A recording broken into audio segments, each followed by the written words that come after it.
Sarap. Wow. So healthy.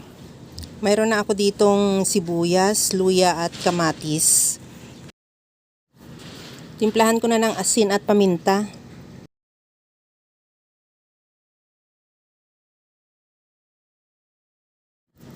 Lagyan ko rin ng calamansi juice at liquid seasoning. Kahit anong seasoning o granule seasoning pwede. Ihalo lang hanggang sa mahalo lang lahat nating ingredients. At pagkatapos yan, mayroon na rin ako ditong 3 pirasong tilapia.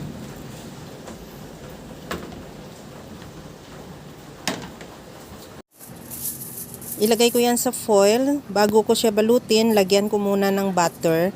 At ilagay ko na rin yung tilapia. Timplahan ko ng asin at paminta yung tilapia. Tansya-tansya lang para lang hindi maalat. Ikaw na bahala magtansya kung ilan ang ilalagay mo, kung gaano karami. At pagkatapos yan, lagyan na natin ng palaman, yung ginawa nating kamatis, sibuyas at luya na tinimplahan na rin natin. Ipasok natin sa loob ng tiyan ng tilapia. Paglagay din ako ng spring onion o sibuyas dahon. At lagyan ko na rin yan ng 1 pirasong sili na green para pagka naluto mamaya mabango yan. Ang bango kasi ng siling green. At pagkatapos yan, ibalot na natin yan sa foil. Isara lang natin ng mabuti. Kagaya lang sa nakikita mo sa ginagawa ko sa video. At ituloy na lang natin yung 3 pa natin pirasong o 2 pirasong natira na tilapia. Lagyan na rin natin ng palaman at saka natin yan lutuin sa kawali. Hindi ko yan nilagyan ng tubig, basta yung para kisa naman sa oven natin siya lutuin, sa kawali ko siya niluto. Pwede naman sa oven din, o kung pwede rin nang lagyan mo siya ng tubig, pero ako hindi ko siya nilagyan ng tubig.